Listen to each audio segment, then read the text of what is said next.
Two questions today. This is the first one.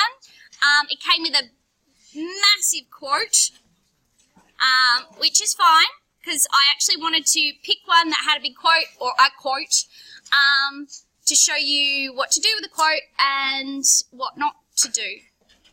And what not to do is basically don't ignore it. Okay, you must address it. So that's what we're going to do today. So this is the question. Is that big enough for you? Can you see that? Yes, okay. It's good. Okay, so the question is, you can't you just see me rushing home to a hot apartment to listen to the automatic laundry and electric dishwasher and garbage disposal and the nagging wife? On the surface, Hitchcock seems to agree with the contextual beliefs regarding marriage and gender stereotypes. However, there is a deeper, more subversive element beneath it. Discuss. Okay, so, first off, who says that? Jeff Gunnison. Now, I don't know if Gunnison is 2 N's or 1 N. I don't think they would really care. But let's go 2, just to mix it up, just to be a little bit original. Okay.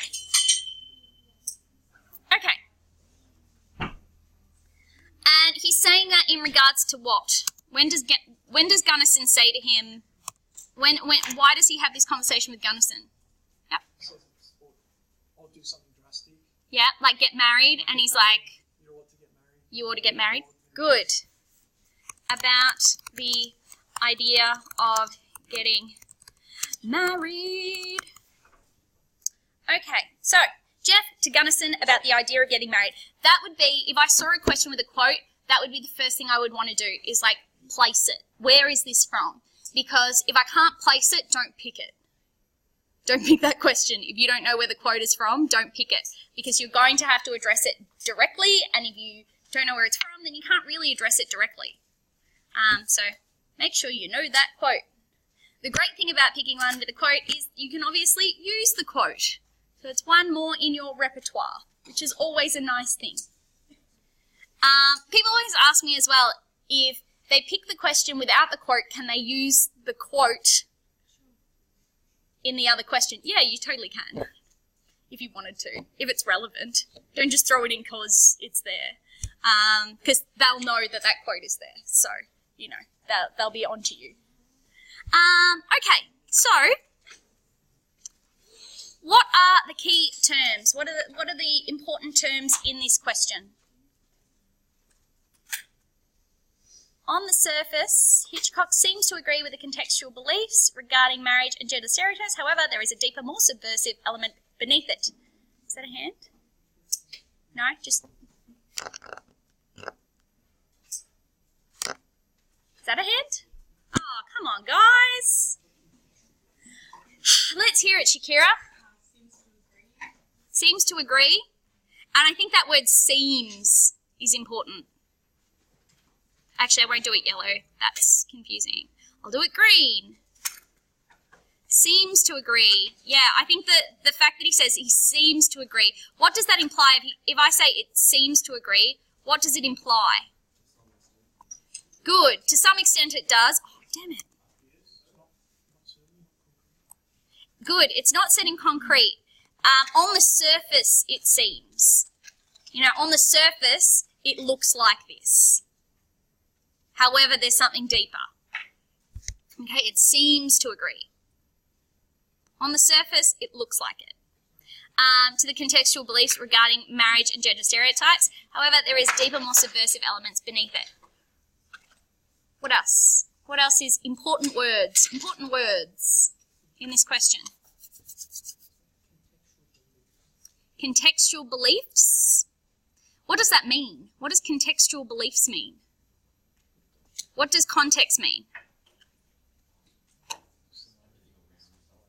Around it, the kind of when and where of it, the setting of it. Yeah, so context is about the setting, the when and the where. So the when and the where beliefs. So the when and where beliefs mean like the 1950s beliefs, the values beliefs.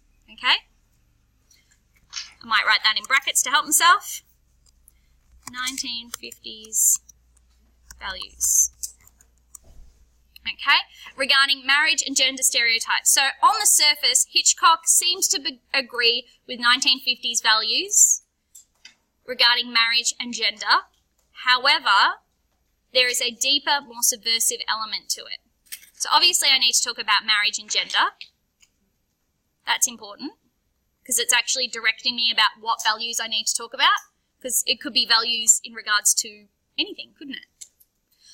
But it's saying particularly marriage and gender. However, there is a deeper, more subversive element to it. Other important words? There are a lot of important words in this question. Subversive? Good. More subversive element. Good. Subversive element. And I think the word deeper is important too, like that it's underneath. Does that make sense? Deeper meaning underneath.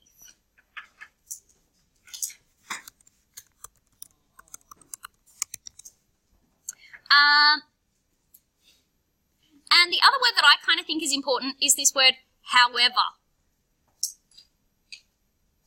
Because it wants you to not just go, yes, he agrees. No, he disagrees. It's going, however, there is more to it. So it's actually encouraging you to argue both ways. That being said, though, if you really wanted to, you could say, you could go disagree with this statement and go, no, he does agree with contextual beliefs, and just hammer that home. You definitely could. There's no reason you couldn't. But I think the way that this question is worded, it encourages you to talk about both ways. And I feel like you probably should anyway, because it kind of shows more complexity to your understanding. Make sense? Alrighty. I need another text box, don't I? Text box, text box, text box, text box. My year 9s have got really into like star swipes and like really corny transitions of late. Like ones where it like folds into origami and it's like, they love it. I don't know. It's really weird. So now all my PowerPoints have these really cheesy transitions. All right. Whatever they're into. Okay. So what do we want to talk about? What's the first thing we can, I should clarify. What are we going with? Are we agreeing with the statement? Are we disagreeing? Agreeing? We're saying yes, that is true. There is a subversive element underneath the original, like, yes, contextually, I agree. Yep. You say challenges gender stereotypes. Okay, so one of the things I need to talk about is challenging gender stereotypes. Yes. Okay, so what are some of the things I could talk about with challenging gender stereotypes? How does he challenge gender stereotypes? Because he certainly does. Shakira? Lisa acting as the provider. Ah, Lisa as provider. So she pays for the dinner. From 21. How else can we justify that she's the provider? She's good. Offers him a job. Yes. Good. Yeah. How she can just kind of like throw away her job. Yeah. Can just get up and leave job. Ooh. Anything else? Yes, my darling. Is that the provider though?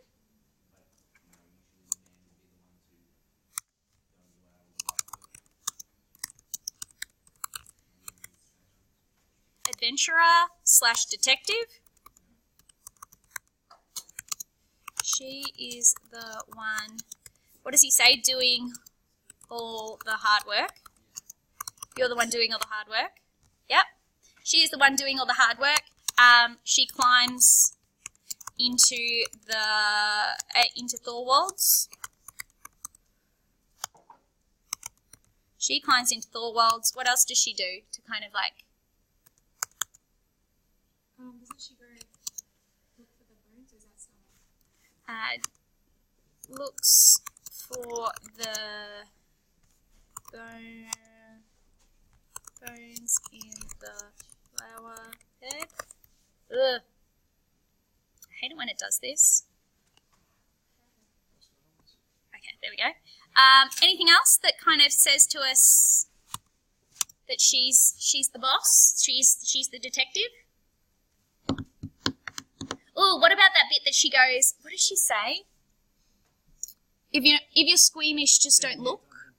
Is that it? It's if you're feeling squeamish, don't look. If you are squeamish,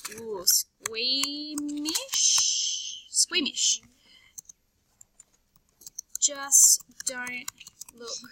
Because who would normally stereotypically get squeamish at something gross? Good, yeah. So it's a complete reversal, isn't it? That she's the one that she can hack it, but he can't hack it.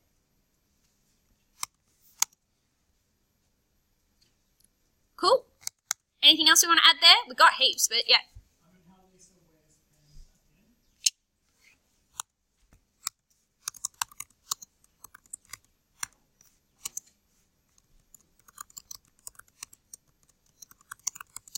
Yeah, and you could definitely play on that trope of the pants, that she wears the pants. Do you guys know of that saying? The person who wears the pants, they're the one that's in control? Yeah? Exactly. Elise wears the pants. That's a perfect, yeah, that helps you visualise it. Yeah. You should be grateful. Yep. Could you talk about like how Jeff's in the military and he's like militant? Good, okay, so far we've had challenging the role of women. So these have all been about women, challenging the role of women. Now we're going to challenge the role of men.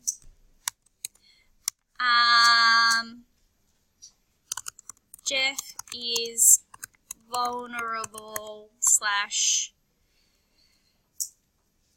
impotent. Hey, Han. How'd you go? Oh well. It's only sport. Who cares?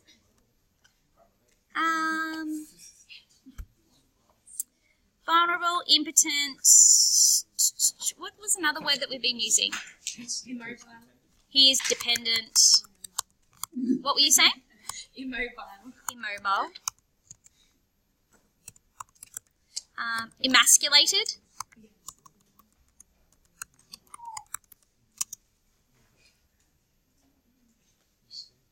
Emasculated? Yeah.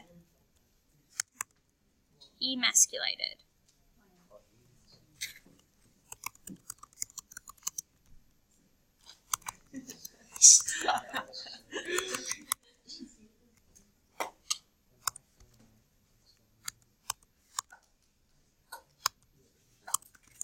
Yep, so Jeff is vulnerable, impotent, dependent, immobile, emasculate. This is a really lovely list, isn't it? If someone went, this is my description of you, you'd feel really good.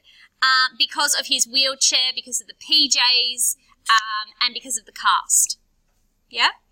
Okay. How else are men challenged? How else are men challenged? Tell me all the way that men are challenged. No? Nothing? You've not got a list. Well, let me break out mine. No, pardon? Good. How about has to send out women to do most of the work? Yep. Anything else? Yes? Stella and Lisa both challenge him in arguments, yeah. And Lisa both best him in arguments. Yep. Yes?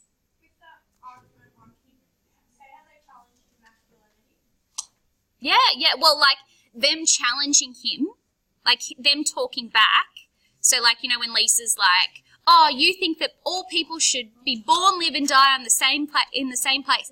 And then you've got Stella who's like, I'm going to spread a little common sense on the bread. Both of those kind of comebacks are them fighting back. which challenges his masculinity. The fact that they talk back in the 50s is a challenge to their masculinity, because in the 50s, men should have had the final say in a household. That the man was the one that made all the decisions. Yeah, and all of the kind of like, so for instance, with voting, you would vote how your husband voted, even if you didn't really agree, because that was your, like, he knew best. Does that make sense?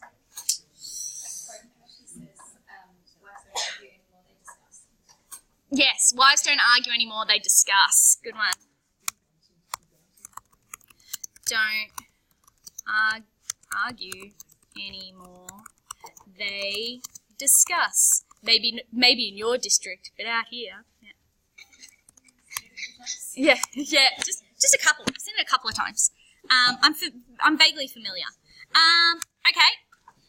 Anything else where we see kind of the role of men being kind of skewed or challenged? I've got a hint. Ready? It's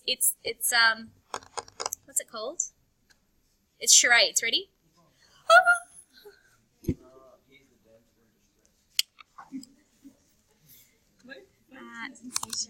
Jeff is the damsel in distress. He is then cradled by Lisa at the end, who rushes into the right.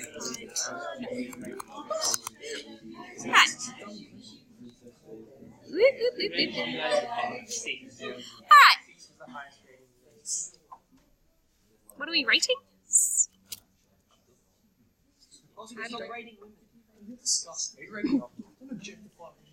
No, he's talking about Abdul. He's rating Abdul. Yeah, no, agreed. But Abdul, that's fine. Go ahead. Yes. Go forward, that's fine. Alright. So, we've got heaps for this. If this is one paragraph, holy macaroni. We've got lots. That you could write a whole essay on that. No, that's a very good point. Finton makes an excellent point, as he always does. It's a big call. But he's right. We wouldn't have time to write all of this. So what you would need to do is have in your head the understanding that I can't do all of this. I need to pick my 2 best ideas. There is no point in the sack writing out all of this because you couldn't do all of this. So what you would do is go, right, what are the 2 best ways I can prove this point? Use them. Okay? Don't bother writing out 4 because you're not going to write 4. Ideas for each paragraph. You're not going to have time, so don't bother. Oh, but you could do 4, but like just a little bit of first two. Yeah, better depth. Yeah.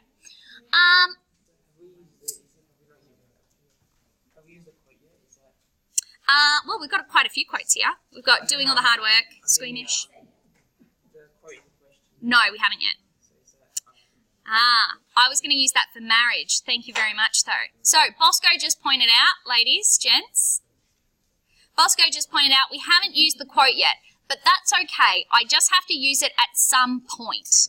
I was thinking we could use it when we talk about marriage, because it does really fit into that marriage idea. So I was thinking after I've done challenge gender stereotypes, I would do a paragraph on marriage.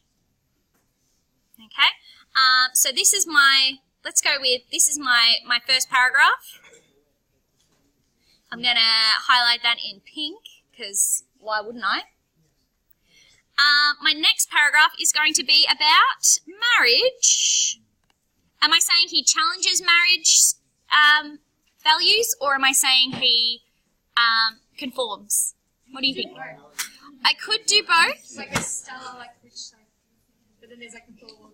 But then that's the same with gender. Gender, he does confirm some gender stereotypes, like that women need men, that men hate marriage. Like there are lots of stereotypes that he actually does conform to, but yeah. So maybe I do conforms with the marriage one, and then I could do a third paragraph about how, but sometimes he actually does the opposite.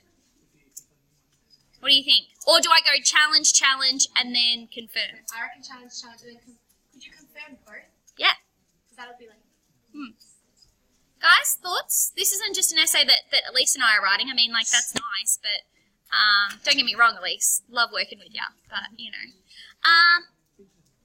So, Elise and I were saying that we could do a paragraph on challenges gender stereotypes, a paragraph on challenges marriage stereotypes, and then a third paragraph saying, but he also does confirm some. We happy with that? Let's do it. All right. Challenges marriage stereotypes.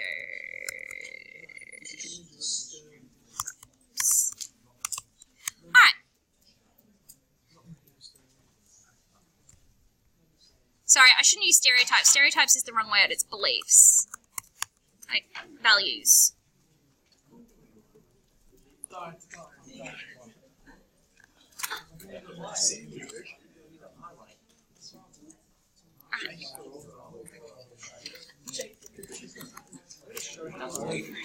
Alright.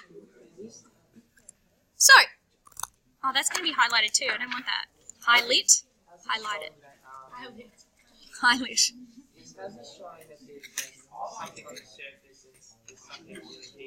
Ah, thank you. Hang on. I'm just waiting. Ladies, gents. So, Bosco, in his infinite wisdom, pointed out that the question says, on the surface, Hitchcock seems to agree with the contextual beliefs, but we're actually going, he challenges the contextual beliefs, but underneath, he confirms it. So we're actually flipping the question around. So, and we can do that because the question says, discuss. Okay? And because it says discuss, I can actually go, oh, well, flip it. So I'm going to say in my contention, I'm going to have to say in my contention that on the surface, Hitchcock seems to disagree with contextual beliefs.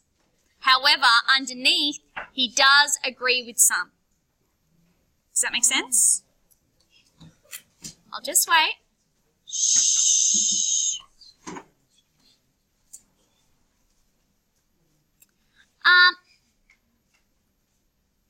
So that's what I would have to put for my contention. That I would have to kind of flip the question around and say that he seems like he is challenging them all, but underneath he's actually confirming a lot of them. All right. So, how does he challenge marriage contextual beliefs?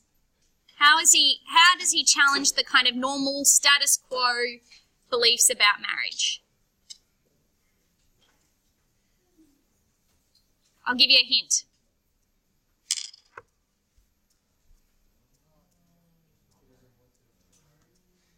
Intimacy before marriage. Well, that wasn't the one I was going for. I don't know why you went there, but okay.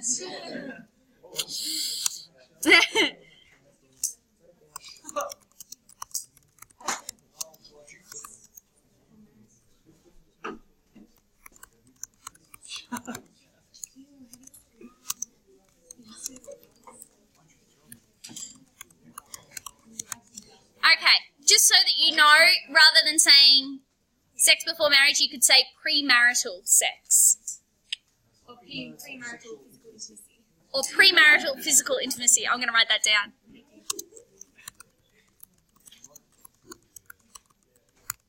Love it. All right. So, sex before marriage is encouraged. Not by me. By text. I'm not condoning. Liana, can you tell me when are we encouraged to see sex before marriage is okay? Yeah, when are we shown that it's okay? When do we think it's okay?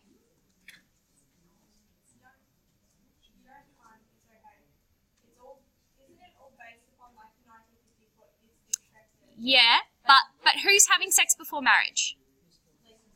Yeah. Are we okay with it? Are we like, yeah, that's cool?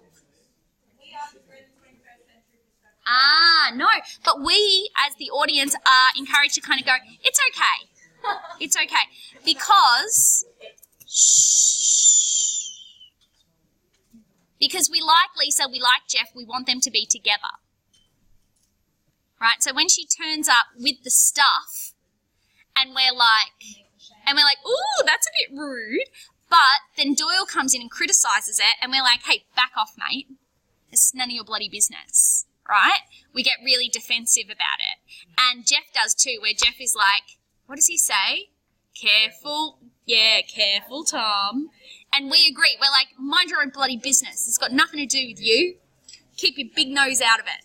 That tells us that we're supposed to be okay with it. Where's your wife? How's your wife? Alright, Vincent. You're so silly.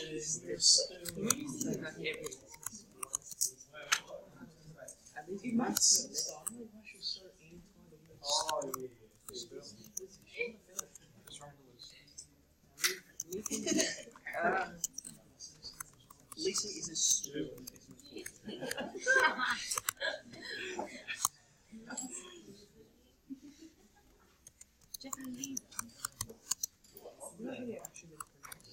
That's how he says it.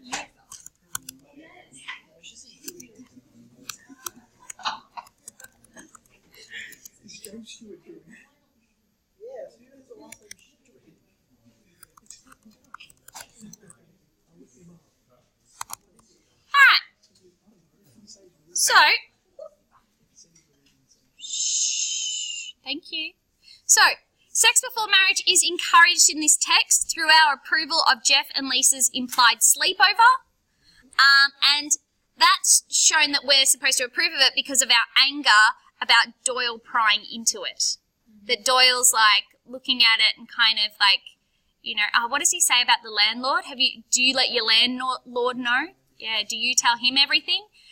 Because historically, contextually, if you had someone of the opposite sex sleep over and you were staying in a single apartment, then you were supposed to let them know that you were having a guest, an overnight guest, because most rental apartments would not allow you to have an overnight guest.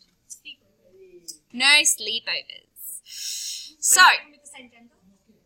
I would say probably even more so of the same gender. So, how else is marriage challenged? How else does Hitchcock kind of make us challenge the normal beliefs about marriage of the 50s? I'll give my hint again.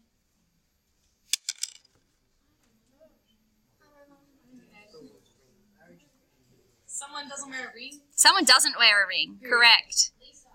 Lisa doesn't have a ring. When? End of the film. Good. At the end of the film, she doesn't end up with a ring. And then they go. And if you see her, she picks up the book and there is no ring. There ain't no ring on that finger. But she's going to go away with him. Implying, you know. Yeah? So, and we wouldn't notice that much because we're 21st century people who don't care about marriage. Back then, they would have noticed. But how come Jeff can't propose if both his knees are broken? That's true. You can't get down on one knee. Good point.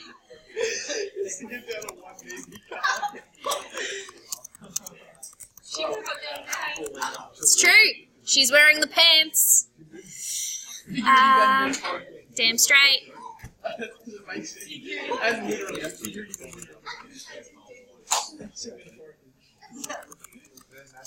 Metaphorically.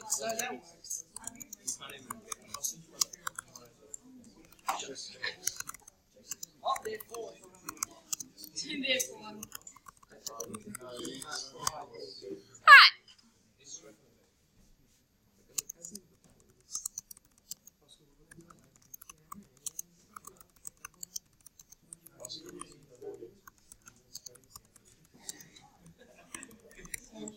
Alright.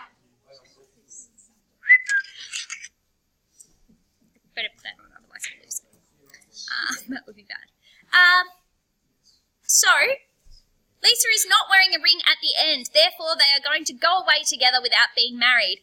And we are implied that this is a happily ever after, aren't we? We're supposed to kind of see this as happily ever after, the end.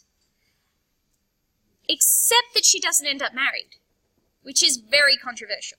In the 50s, she should have ended up married. But she doesn't. And we know that because she ain't wearing a ring. And that says, you can be happily ever after and not be married. Oh.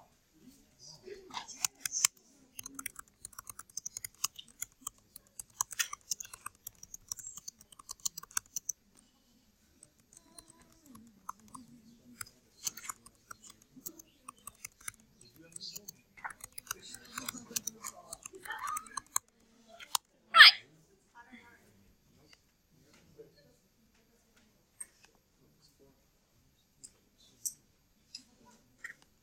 Okie dokie. Jokies.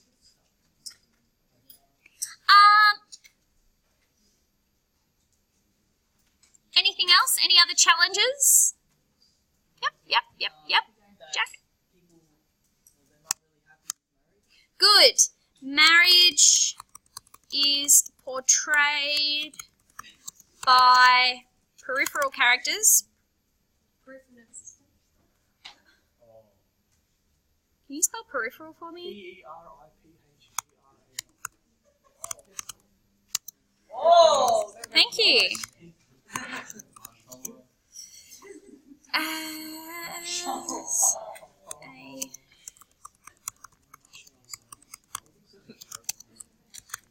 That's not how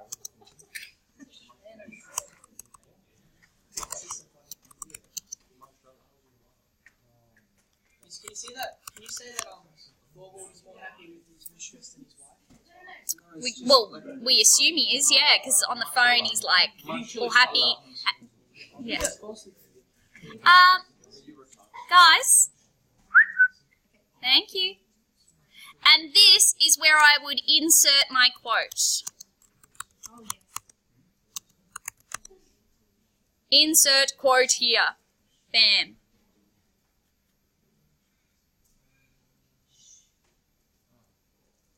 Okay?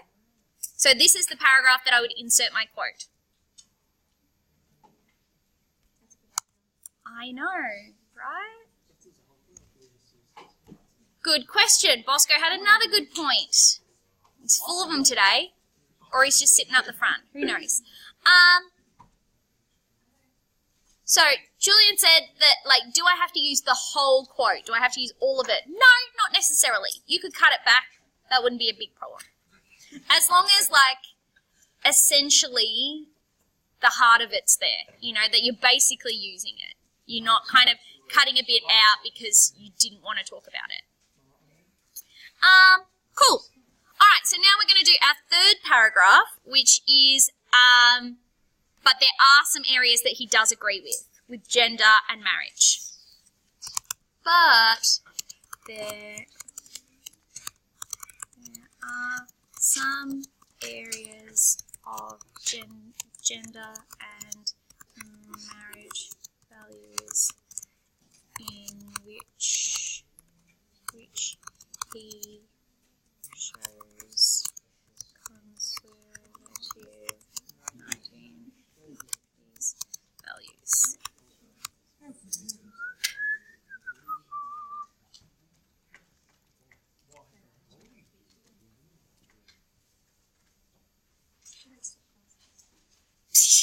How you going there, Finton? You good? Comfy? You look it. Ooh.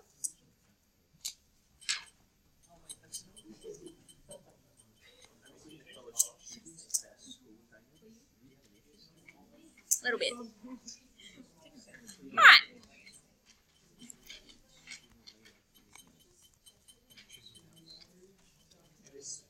Is that better?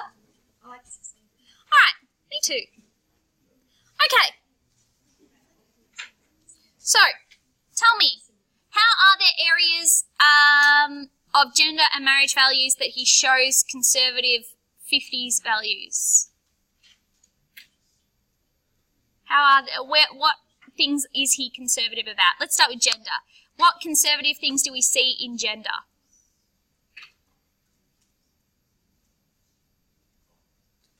Yep. Jeff, despite being rendered impotent, never really relinquishes control. Good. Despite.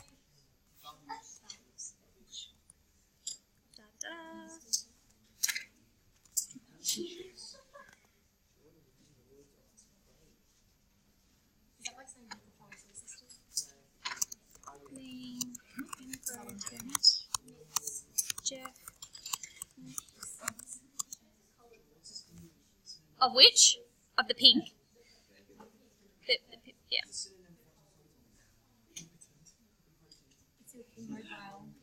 that better? Never really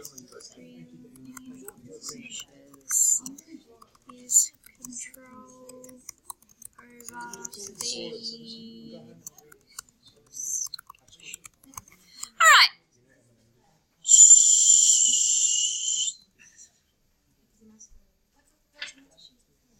Ladies, gents. So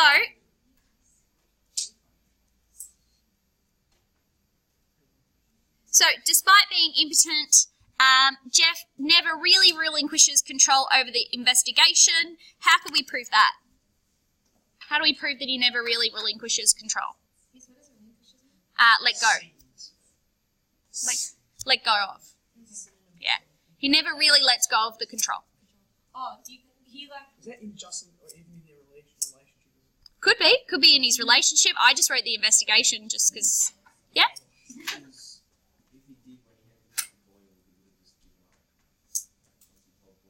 Well, we're talking about to Lisa. So, relinquishes control of the investigation to Lisa. Because you know how, like, it seems like Lisa's the one in control, but she's not really. Yeah, he's kind of master. He's like the puppeteer.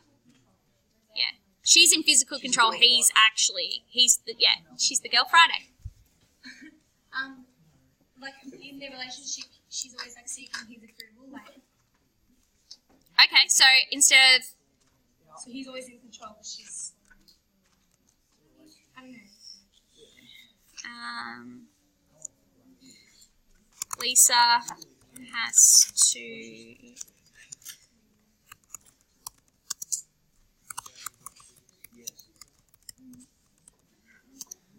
And she always does things of what he wants, like that she knows that will make him happy.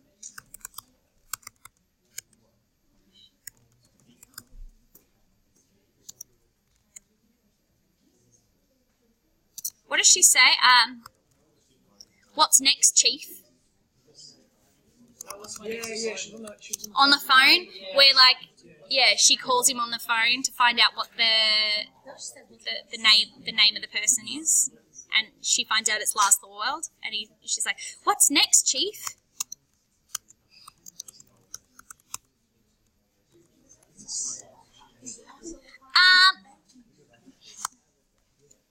What's another way that we see gender being like that he actually kind of goes with conservative values? Yep. Lisa's power is derived from her beauty. Good, yeah. Lisa's value is derived from her beauty. Yeah, her true value is in her beauty. How do we know that? Because the first time we see her, what's the first thing we think of her? Look how beautiful she is. The first thing we get is this extreme close-up of her face that says, "Oh, she's beautiful." Oh, he's hot. He is hot. We're not doing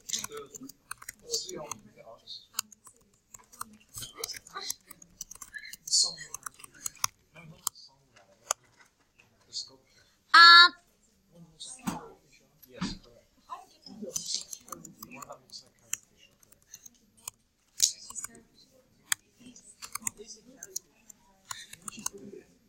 I don't actually know her name. All Miss Smith calls her as Carol Fisher. Alright.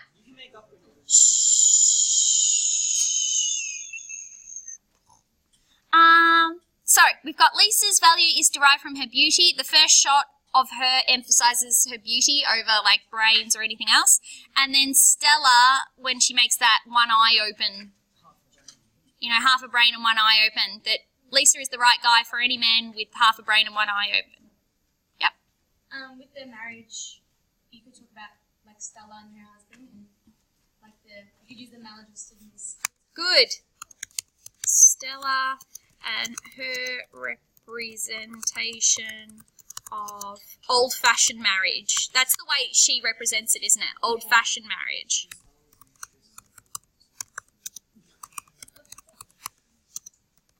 We are still just a bunch of maladjusted misfits, and we have loved every second or minute? Oh, I don't know. Ooh, minute. That's really sad. I need more hobbies. Okay, so this was about gender. The first two were about gender. Now I've got one about Stella and her representation of old-fashioned marriage. We are still just a bunch of maladjusted misfits, and we have loved every minute of it. Hannah, what's another one? Talk about Miss Lonely Heart, like she's so lonely without marriage. Yeah, good. Women need marriage. Women need marriage. Lonely Hearts considers killing herself because of her. Women need marriage or women need men? Well, I would guess it's... Because they don't. Lonely Hearts doesn't actually get married to that songwriter. That's true. That is She true. play a song for us. Lisa doesn't get married to Jack. Oh, she's changed it for me. I would always change something for Jack. Jack. Yeah. I was just upset because Miss Smith. Isn't she coming? I don't know. She said she's coming later. It's fine. Oh, never mind. So she's probably not coming. Honey banana. Also talk about gender, like how Jeff treats Lisa, like how Jeff treats Lisa. Like he's like telling her to shut up, but she still keeps, even when they have like an argument, she'll be like, oh, I'm just coming back tomorrow. Yeah, Jeff's perception of Lisa, the way that he's like, he thinks that she's just about dresses and gossip and, you know, like his perception. Talks down to her, thinks she is about gossip and dresses.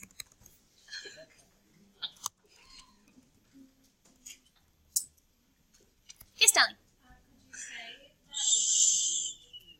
although it's shown that like Lisa and Stella are sort of in control over Jeff, they still do like the stereotypical like domestic things? Good. Women still do the domestic roles. They just do stuff on top of that, don't they? Yeah.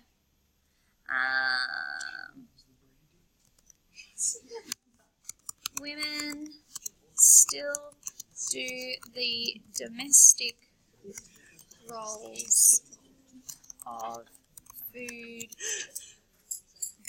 preparation and caretaking. Yeah. So, women still do the domestic roles of food preparation and caretaking.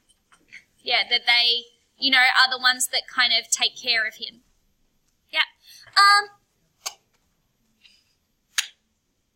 Now, as Elise has pointed out, again, we have far too much stuff to talk about. But isn't that a better essay than one that we're like, I have nothing to say.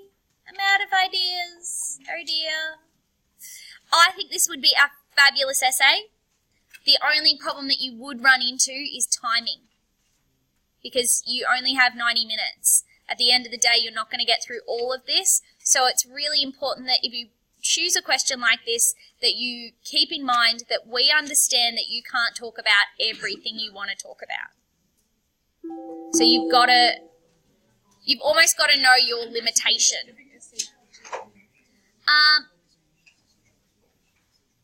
Thank you. So with this essay, it would be really important for you to keep in mind your limitation. How much can you get written? What do you need to cull?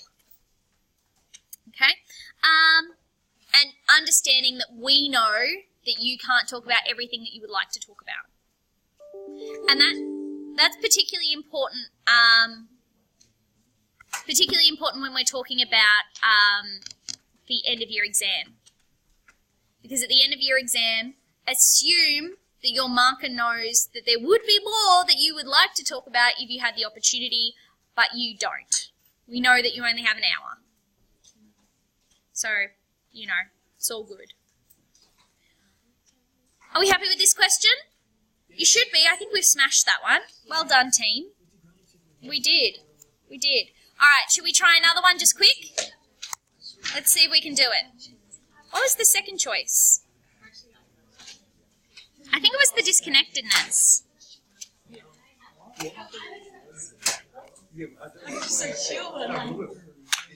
Yeah, it was. Disconnected.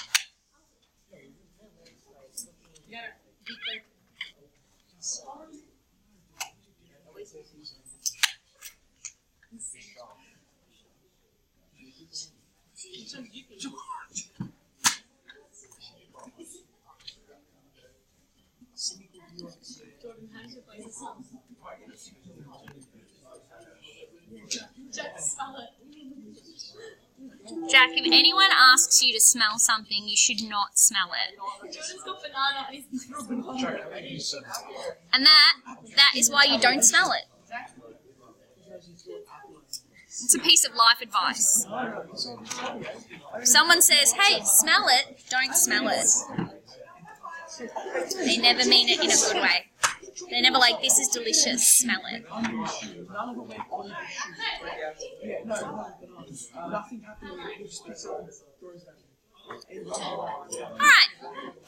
Okay, we're going to be quick.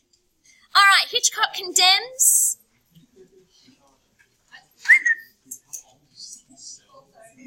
Ladies, gents, thank you.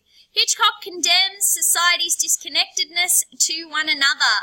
How is this portrayed in Rear Window? First off, we need to underline Rear Window because it is the name of the text. Stop putting it in inverted commas, morons. Stop it. It's not right. Underline. Always underline. Always. Kills me. It drives me crazy. It's just one of those things that I'm like,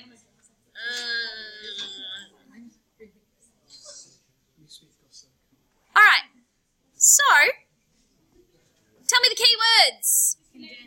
Disconnectedness. Where did that come from? Oh, T, down there. Came from the back blocks. My kid. Right. I don't remember birthing you, but sure. Must have just been a blur. All right. Any other words that seem important? Condemns. Can I suggest wholeheartedly for you to bring a bloody dictionary?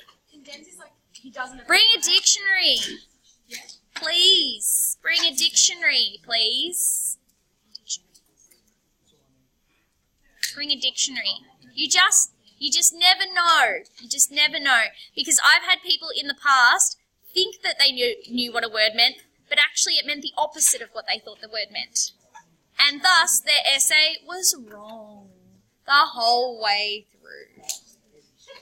Did they get a fail? No, but they got a really bad score. If you're not answering the question. They were kind of answering the question, but like the opposite way that they should have. Yeah. It's awkward. Oh, you'd be surprised. People are impressive the way that they can get ins. Like, not in a good way. Impressive is a bad way. Yeah, so to fail this one, you'd need to show very limited knowledge of the text. You'd have to have very limited understanding of how to structure a piece, how to put it together, and very limited understanding of like grammar and how to put sentences together. You'd be surprised. I've had people fail it.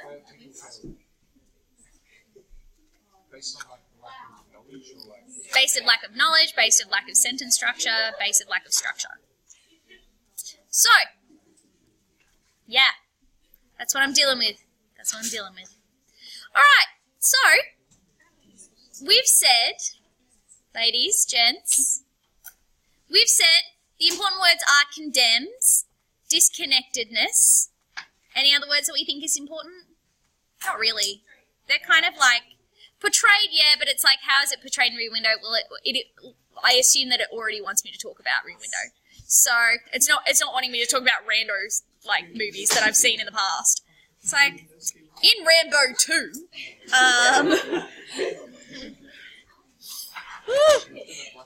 so, do we agree? How is it portrayed? How is disconnectedness portrayed? The condemning. Yes, Paul.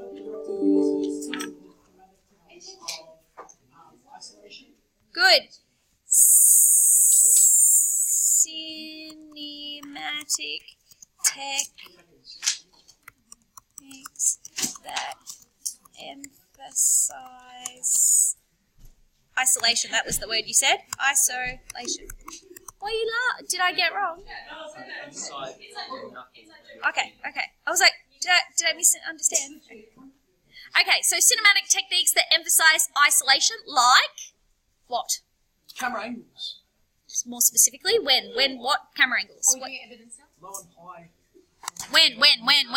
Enjoy. When? Yes? When you actually have a window, then they're placed into each slot, I guess. I'm trying to think. Oh, when you get like they're like little cells. Yep. When looking at the opposite apartment blocks, the windows appear like separate cells that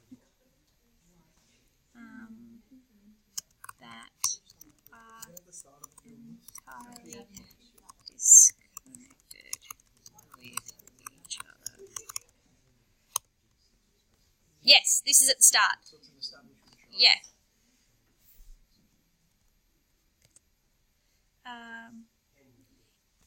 In the establishment shot. The windows appear like separate cells that are entirely disconnected with each other, from each other.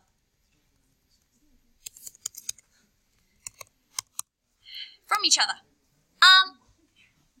That actually reminds me, ladies, gents, when you are writing, you should be writing aloud as you write. So quietly whispering to yourself, saying each word as you write it. You know who I'm talking to. Okay, saying each word as you write it, because it will help you proofread as you go.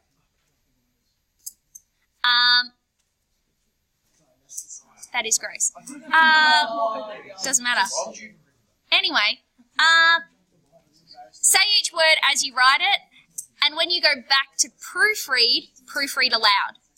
Just quietly to yourself. You will look like a lunatic, but everyone else is doing it, so whatever. It's not weird if everyone's doing it. Just very whispery.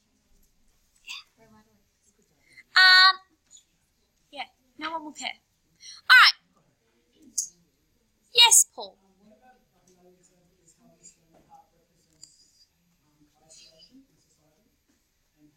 Is that a cinematic technique, though? But if my paragraph is about cinematic techniques, can I use that? You could kind of say on how the director chooses to have a Yeah, but it's not really cinematic. I guess it's kind of, but I reckon you'd be stretching it. I would probably put it as its own paragraph, like the character of Lonely Hearts. So the empathy that we have for Lonely Heart, the empathy that is, what do you call it, Katie? What? The empathy that's like collected for Lonely Heart, that's like made, fostered. I'm like, fostered. If only I could write an essay in like interpretive dance. If only. For Lonely Heart. Pardon? Well, not necessarily. This could be a really good paragraph because, like, there's lots of ways that our empathy for her is fostered, that we feel sad for her because she's alone, and she's representative of, like, women being alone and that they can't cope being alone, blah, blah, blah. So it would just be an interesting paragraph.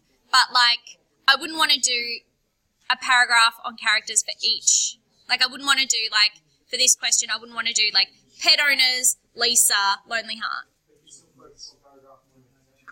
Yeah, you could do, yeah, if you've got a character like Lonely Heart who's perfect for this question, do it. Go crazy. Go crazy.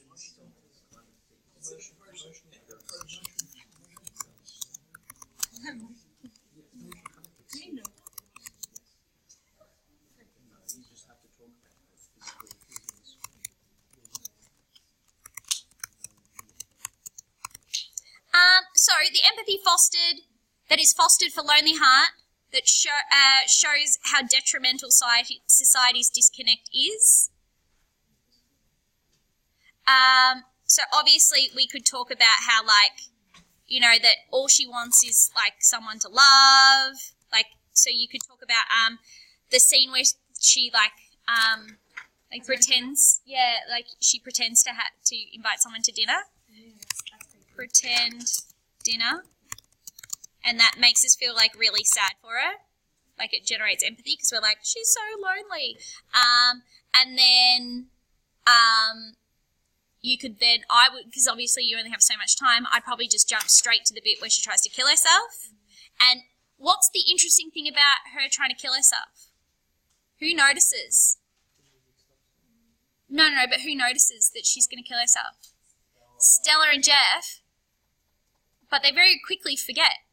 They don't stop it, do they? They go to, but then they get distracted by something else, and it's the music that stops her. Right? Without them staring through the window, would anyone have noticed that she'd try and kill herself? No. No one would have noticed. No one would have cared. Which is kind of sad that no one would have cared that she'd, like, basically, because they don't, like, confront her or anything after it. Well, no, it's just sad. It's just sad that nobody would have cared that she'd tried to kill herself. You know, like, attempted suicide is only noticed by Jeff and Stella. See ya.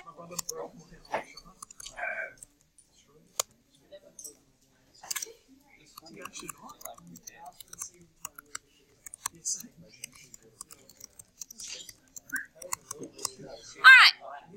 Do you see that part where the lady whose dog dies and she says, like, neighbours don't Care for each other. Yep. Could you use that somewhere? I've never Yes. I could make a different paragraph about, like, how the neighbours don't. Yes, darling? When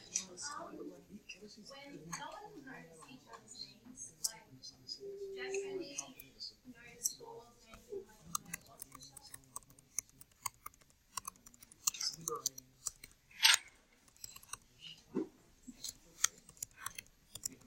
Disconnectedness of neighbourhoods. So, I'm sorry, I don't know your name. Nikita. So Nikita said that no one knows anyone's name.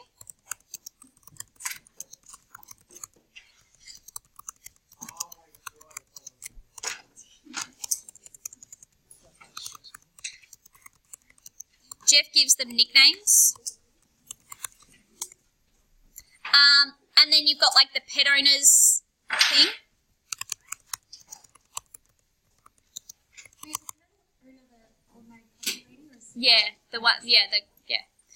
The pet owners rant, you know, the bit where they're like, neighbours should care for each other, like each other, blah, blah, blah, but none of you do. Yeah? The other thing I would use is just after that, after that happens, what happened? Like after the rant, what happens? Jeff and Lisa realised that Gordo didn't come to the window. Yeah, before that. No worries. Everyone just goes back inside. No one goes, oh, do you want me to come up and help you? I feel really bad. Like, everyone just goes, oh, and then there's, like, background noise, and somebody off stage says, it's just a dog. Come back inside. It was just a dog. No one cares.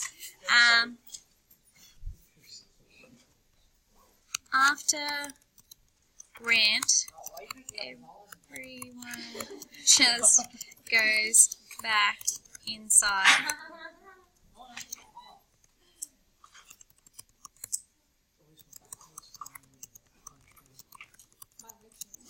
It's just a dog. And how dare you say that? Just a dog. Just a dog. There was a cat on stairs. Yeah, oh, I get it. But like, dog. Hi.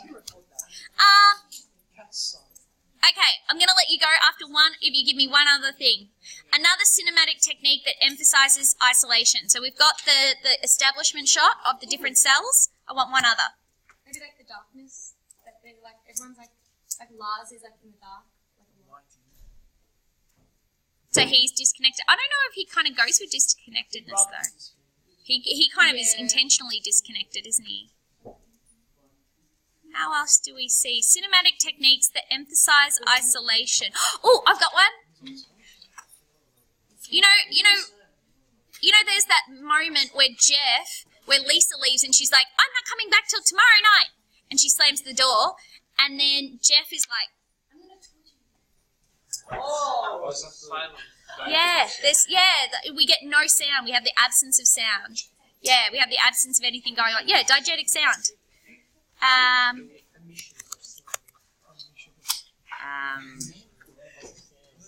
After Lisa leaves, there is an absence of direct sound and only very quiet diegetic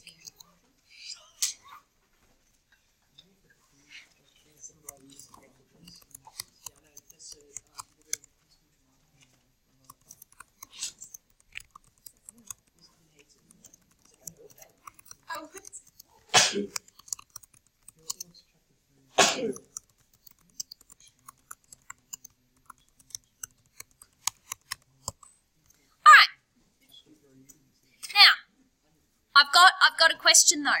So we've definitely addressed society's disconnectedness. We've smashed that out of the ballpark.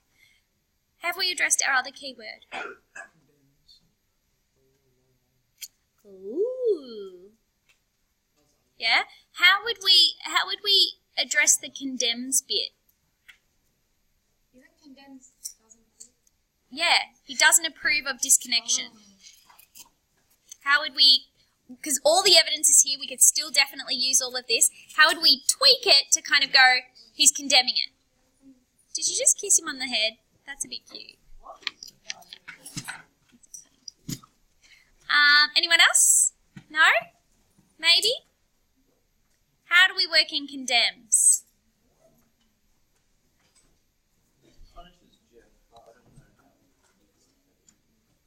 Well, I would say, like, Jeff doesn't like it when he's disconnected, doesn't he? Does he? We feel very awkward in that moment where he's by himself.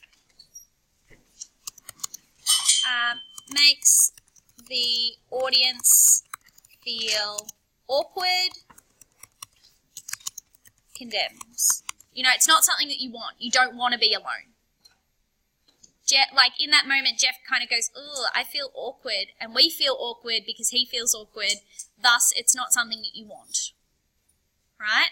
And then the empathy that's fostered for Lonely Heart shows how detrimental society's disconnection is. I would say we're condemning there. We're talking about condemning. That it's detrimental. Like, look at the damage it does. Yeah? Shows damage that disconnect causes. And disconnectedness of neighbourhood. Well, the pet owner's rant is definitely condemning, isn't it? Because it's like almost like Hitchcock kind of standing out talking to the audience.